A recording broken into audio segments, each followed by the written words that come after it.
The bed of my truck has every ounce of copper that we've pulled out of this building since day one.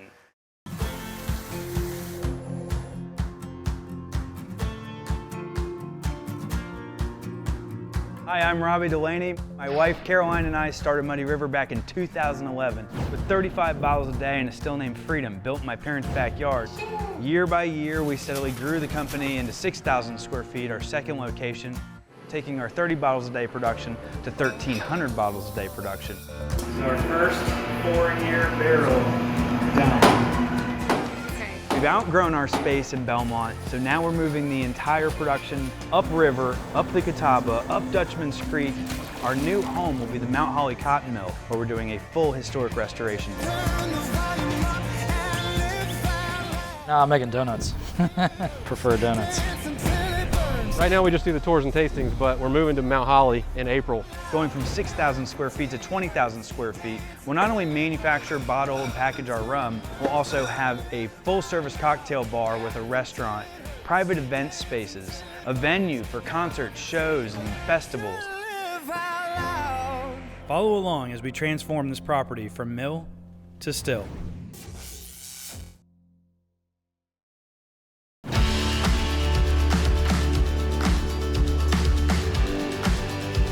Some basic stuff I like about this whole project, and people are always asking me why buy this whole building, and the reusability, upcycling, and whatever nonsense all these hipsters call it nowadays. I like reusing stuff. I don't like throwing things away. I like the fact that right now Jake and Raph and I are recycling all the sun-drop pipes that I've been hoarding for a year, and how we're making this building something when everyone else was just letting it go to waste, and I love that. I hate filling up dumpsters, and I have filled up, I think, 60 dumpsters at this point. It's just mountains of debris. But I have done everything in my power to not fill up those dumpsters. A step above filling up dumpsters would be going to the scrapyard, which I also do not like, going to the scrapyard, taking something very valuable and getting pennies on the dollar for that material, knowing not only what it costs to manufacture that thing and then install that thing in this building, but then uninstall it, put it on a trailer and in a sketchy, weird way, drive it to that scrapyard. Check out these highlights from our visit to the scrapyard. This is the first load of metal coming out of the building to go to the scrapyard, and it doesn't look like that much. This is a lot, and it's really a lot of weight. My little baby truck is loaded down, not just with the sprinkler pipes, but also the bed of my truck has every ounce of copper that we've pulled out of this building since day one. That's it. This building did not have that much wire in it. Every piece of this stuff that I could was stripped down. The old wires with the weird tar paper insulation, that's in the bottom of my truck. It's just gonna have to be scrapped as is. But here's some footage of me and the kids stripping this wire. Oh, this is copper wire. It's like there, and right here, and right there, and in here, all copper wire. With the wire stripper I had rigged up in my garage. I had it rigged up to a foot pedal. It was actually kind of fun. I say that. I won't ever do that again, I don't think. But we're gonna go to the scrapyard and see what we can get for this stuff. We're off to the scrapyard. You see something people don't know exists in North Carolina? It's a little thing, I think they call it a turn signal. You just activate it to notify oncoming traffic and other people that you're making a turn. And it's just interesting to North Carolinians that most of them just don't know that that's a thing. Turn signals, huh?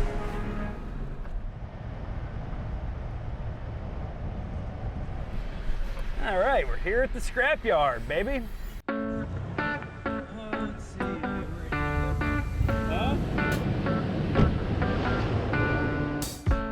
0 pounds. Let's see. We weigh 8,500 is my guess.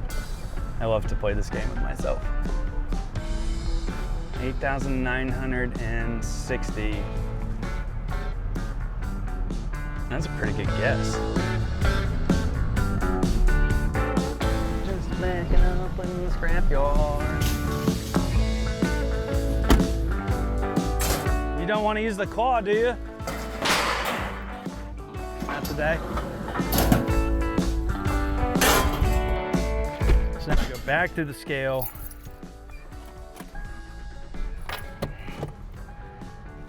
And we weigh the steel. The steel, I'm guessing, weighed, oh, let's see, we were at 89. I'm guessing the steel is 1,200 pounds. So that puts us at 77. We'll be at 77 and 20 pounds. 68.20. Oh, that was less than I thought. Did I just come in right here? I got copper in the back. I wish I had a scrapyard. I got bare copper, single insulated and double insulated, 3 types. This is every ounce of copper we've ever had in the building. It's crazy. Thank you guys. Now I go into the office and see if they'll write me a check. How you doing? I had the steel and then I went with the guys to get the copper out in the back. Thank you. So we got $1,499.10. Not a bad haul.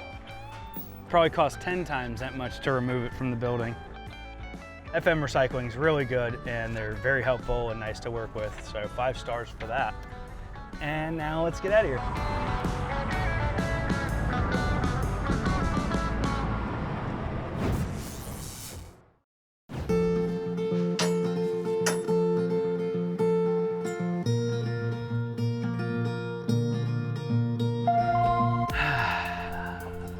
Get this death pile of metal. My trailer is definitely overloaded this time. It's one pole. All right, you ready to go?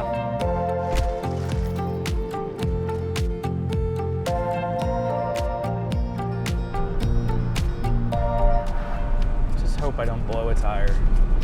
We have a property that we bought for the entire intent of commercial use and not renting out to random people. We're owner occupied at our facility, but we kept the zoning in place to where we could do multifamily. So when we bought the place, I was under the impression that, hey, I might want to like build a little apartment and live here too. Of course, that's probably a terrible idea, but I have no problem living there. I grew up living on a farm that was a business. I think that would be cool. Shovel all day. I grew up on a horse farm in Wake Forest, a commercial horse farm. It's 40 acres, 40 horses. We owned 10 of the horses, and we boarded 30 of the horses. And the barn and the apartment were attached.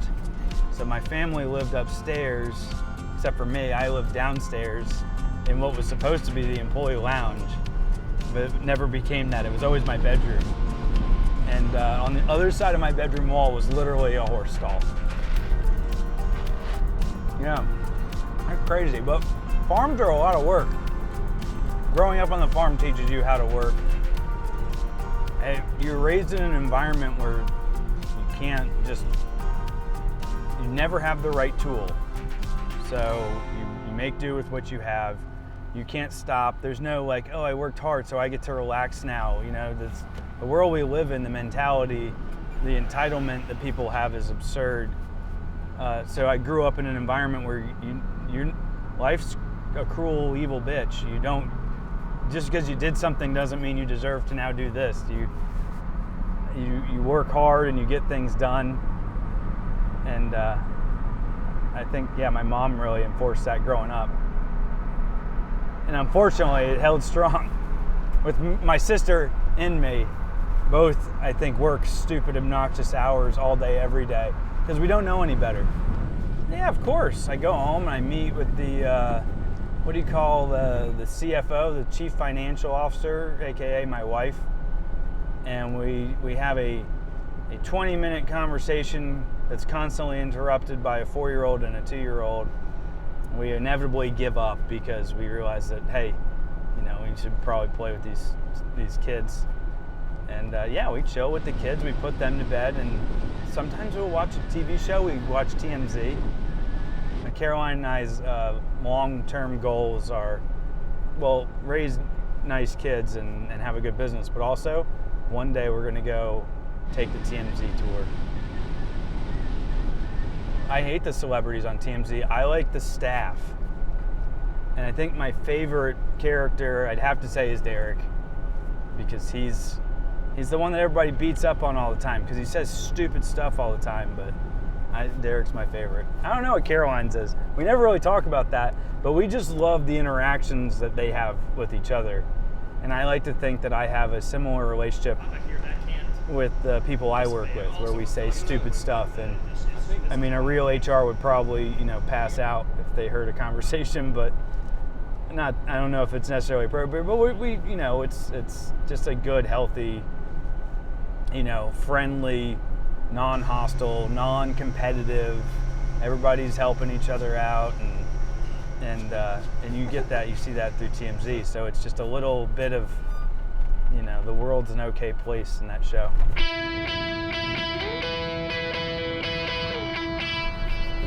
Hey, we got to the recycling center with the same amount of metal as we left the mill with, which always is the case.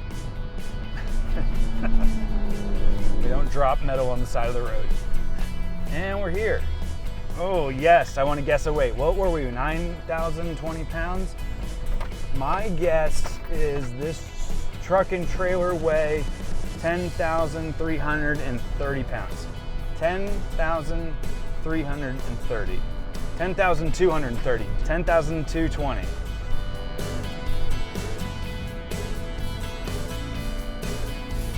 Oh my God, not even close. 9,280. 1,000 pounds off. Amateur hour over here.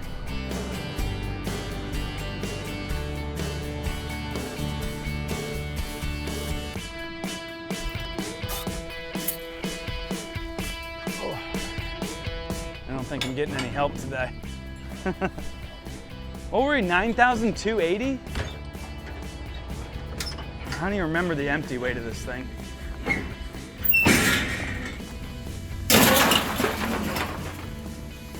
That's a prep station lid, and that's the door. I guess you're probably around my age. I've never been a bartender. Bartenders were kind of the closet badass of our generation. They weren't hipstery and weird. Nothing wrong with that, but you didn't call them mixologists. They were your bartender. They were kind of tough, got all the chicks.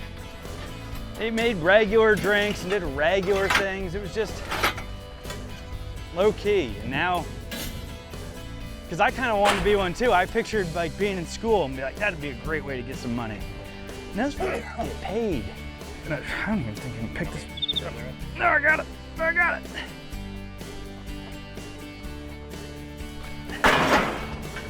Whew. I'm not gonna lie, when I heard of that, I was like, that's a great idea, because you save a lot of money on the human aspect of it, because that's what you can't count on anymore. But yeah, why go to a bar? At that point, why aren't you just going to the grocery store and picking and then at the comfort of your own home for a tenth of the price?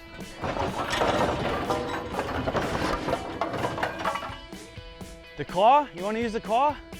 Huh? The claw? No. Come on. Come on, man. God bless America. This thing's...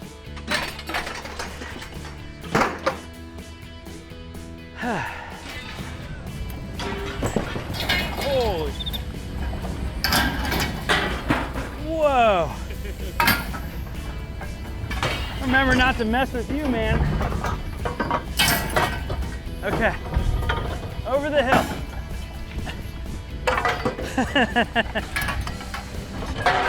Hell yeah.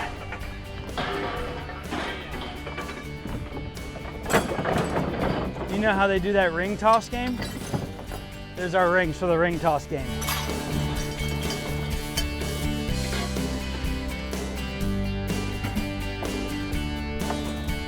Gracias. I'll bring you rum next time. Oh, it's hot today. Oh, man.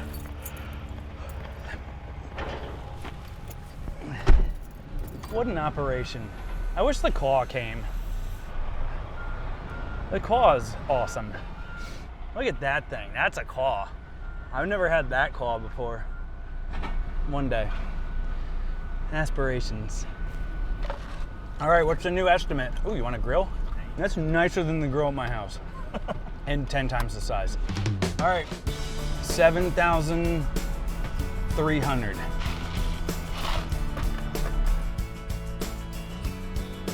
I'm so bad at this today. Wow, we dropped over 3 grand, 3,000 pounds. Damn, homie. It's time to get paid, baby. If this were a Discovery Channel, I would go in and fight with the lady. What do you mean 7 cents 100? I want to talk to your manager. How you doing? Good. Thank you, ma'am. Have a good weekend. Okie dokie, artichoke. Let's see here.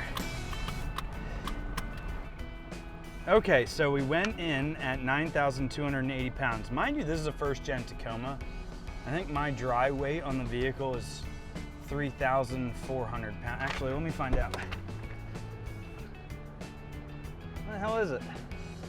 Sorry, I'm trying to read it upside down. There's no way. Okay, I stand corrected. First gen Tacoma empty weighs 5,100 pounds. So with the Tacoma, me, my coffee, and all our gear and stuff and things, we were at 9,280 pounds. We distributed 3,140 pounds, ton and a half of steel at 7 cents a pound or $7 100 pounds. So we left with $219.80. And that's tax-free money. It cost us about $5,000 to demolish that steel from the building, so not a drop in the bucket, but it's still cool. Like, if we can't use it, and believe me, I'm gonna use every drop of it, at least we're getting something for it. I brought all these tickets because now I think I'm officially done. After 9 trips to the scrapyard, I am officially done scrapping at this building. Now I will forever be a hoarder and a repurposer, or whatever you want to call me. I take great pride in the fact that Muddy River Distillery has never had a dumpster as a company, as a factory. We're very efficient. And by the way, I do it for efficiency and saving money mostly. And the numbers are, out of those 9 trips, but 25,850 pounds went to FM recycling, and the grand total for all of that material is $3,068.10. So, beer money.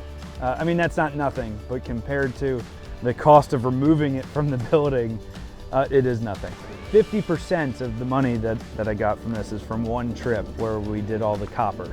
And anyway, that's it, scrapping. And the claw. You can't forget the claw. Honorable mention goes to the claw. No, they won't let me use the claw. You don't want to use the claw, do you? Not today. This is all fueled and funded by the sale of Carolina rum. So if you support us in that way, thank you so much. Our rum is in your local liquor store most likely, and in your local bar, because it is the best rum in the Carolinas. And if you haven't had it yet, please go to your local liquor store and ask for it. Or if you're close by, come to the Distillery. Check us out there, meet the people that are making it. Thank you so much for watching this video. If you'd like to see anything else, comment below. Don't be dumb, drink Carolina rum. Hell yeah.